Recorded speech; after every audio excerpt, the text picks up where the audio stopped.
People के वृक्ष के नीचे पितरों की शांति है तो कितने चावल के दाने चढ़ते हैं?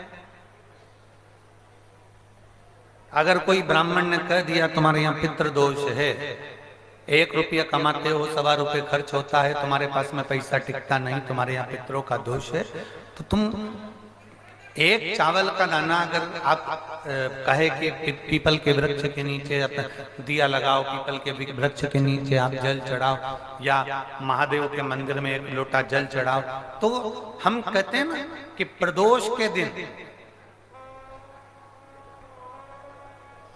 बेलपत्री का वृक्ष, पीपल का वृक्ष, आंवले का वृक्ष, बड़ का वृक्ष या शंकर का शिवालय, फिर से सुन लेना, पीपल का वृक्ष, बेलपत्र का वृक्ष, आंवले का वृक्ष, बट का वृक्ष या फिर शंकर का, जम के बोलो, शिवालय।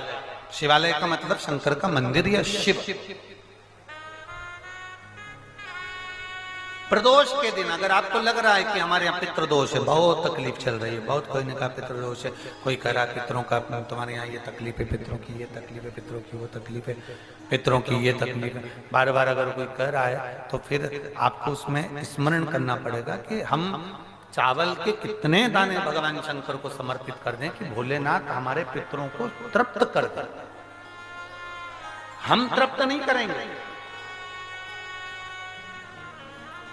हमारी सामर्थ्यता नहीं है कि हम पितरों को तृप्त कर सकें। आप में से कोई है जो पितरों को तृप्त कर सकता है? संसार में कोई नहीं जन्मा जो अपने पितरों को, अपने पूर्वजों को तृप्त कर दे।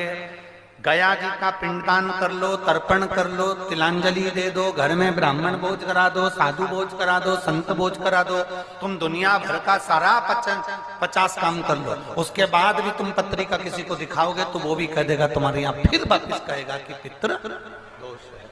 अब तुमने अभी इतना अनुष्ठान करा, इतना पिंडदान करा, इतना तर्पण करा, इतनी तिलांजलि करी, इतना सब कुछ करा, इसके बाद वापिस पितृदोष आ गया, फिर वापिस पितृदोष।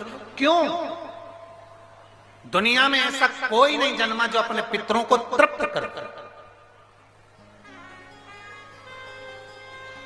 आप अपने घर के लोगों को तृप्त नहीं करते, जो जिंदा हैं वो उनको बोलो री भाई जीजियो, सही है कि गलत है? जो जिंदा हैं, माँ बाप अपने बेटे के लिए कितना भी कर ले, कितना भी, आखिरी में एक दिन बेटा कह देता तुमने हमारे लिए क्या करा। बहू के लिए कितना कर लो, आखिरी में बहू कह देगी वो तो जेठानी को ज्यादा करती है, देवरानी को ज्यादा करती है, हमको करती है, अपनी ननद को ज्यादा करती है, बेटी को ज्यादा करती है, बेटी को लगता है कि बहू को ज्यादा करती है, दामाद को लगता है बेटी को ज्यादा करती है, नाती पंती सबको कितना भी कर लो, तुम अपने अड़ोसी पड़ोसी तुम्हारे रिश्तेदारों को तुम कितना भी दे लो, कितना भी कर लो, पर जब ये तृप्त नहीं हुए तो वो बोलो तो कैसे हो जाएगा? अपनी सामर्थ्यता है, अपनी सामर्थ्यता है कि अपन तृप्त कर ले उनको? अपनी कोई सामर्थ्यता नहीं है कि अपन पितरों को तृप्त कर ले, या अपनी सामर्थ्यता के अंतर्गत नहीं, ये अपनी सामर्थ्यता नहीं है कि हम अपने पूर्वजों को, अपने पितरों को तृप्त कर। तृप्त कौन करेगा?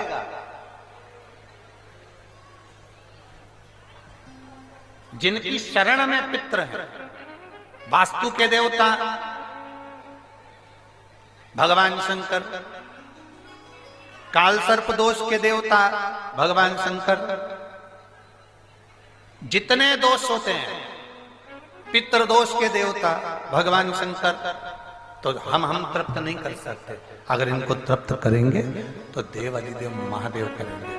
आप 7 चावल के दाने, या तो पीपल, बेलपत्र, आंवला, बटवृक्ष या फिर शिवालय, प्रदोष के दिन 7 चावल के दाने आप इन जगह में से कहीं पर भी अगर आप समर्पित कर देते हैं तो उसके बाद आप जो जिंदगी जी रहे हैं, और 3 महीने फिर आप अंदाजा लगा कर देखना कि आपने जो 7 चावल के दाने इन स्थान पर अगर आपने समर्पित करे तो उसका फल पितरों को मिला कि नहीं मिला, और उसका फल हमें प्राप्त हुआ क्या?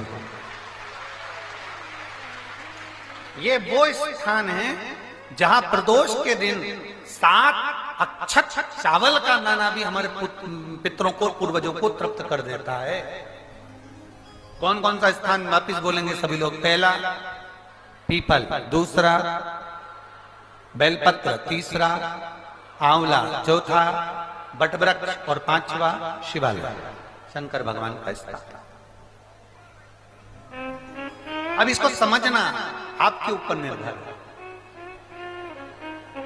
समर्पित कभी मौका लग जाए, सारी दुनिया के लोग तुमसे कह रहे हैं तेरे घर में पितृदोष है, 1 रुपए कमाते हो 1.25 रुपए खर्च होता है, मानसिक टेंशन बना रहता है।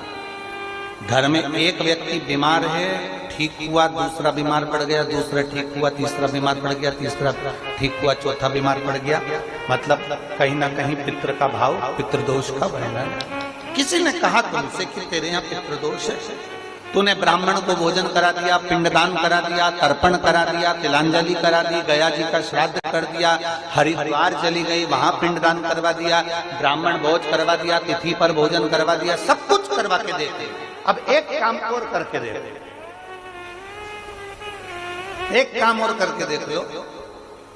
जब तुम घर में भगवान शंकर की आरती, तुम्हारे घर में शंकर जी का शिवलिंग है, भले काय का भी हो, छोटा सा, भले सियोर का कंकर शंकर हो, नर्मदा का कंकर हो, चाहे शंकर पारक के हो, पीतल के हो, स्टील के हो, लकड़ी के हो, जिसके भी हो, लोहे के हो, पाषाण के हो, जिसके भी हो, शंकर का शिवलिंग अगर हमारे घर में है और आप रोज प्रतिदिन भगवान की आरती करते हो, प्रतिदिन, और आपको लग रहा है कि मेरे यहाँ तकलीफ चल रही है, ये ठीक ही नहीं हो रही, लगभग 1.5 महीना आप कम से कम 45 दिन, 1.5 महीने के करीब में ऐसा प्रयास करना कि भगवान की आरती, शंकर भगवान के शिवलिंग की आरती करने के बाद उस दिए को भगवान के सामने मत रखो, उस दिए को उठाकर जहां तुम पानी का मटका रखते हो, हंडा रखते हो, जिससे तुम पानी पीते हो, तुम्हारे रसोई घर में जो पानी का मटका, हंडा, बाल्टी, आरओ का पानी जिस मटके में गिरता है, हंडे में गिरता है, जिसको हमारे यहाँ पितरों का स्थान कहते हैं, उस स्थान पर, उस मटके के पास में, उस हंडे के पास में, उस बाल्टी के पास में, जहां रसोई घर में पानी रखते हो, उस रसोई घर में पानी जहां रखते हो, उसके पास में उस दिए को भगवान के सामने नहीं रखना। आरती उतारने के बाद उस दिए को ले जाके सीधे परिंडे के पास में, उस हंडे के पास में, मटके के पास में उसको रखो। केवल 1.5 महीना कर देखना। 1.5 महीने के बाद तुम्हें मालूम पड़ेगा कि हम वापिस उन्नति की सीढ़ी पर चढ़ना प्रारंभ करती हैं, हमें फल मिलना चाहिए। अब तुम्हें ना कहीं जाना है, ना कहीं आना है, ना कोई खर्चा है। खर्चा है क्या?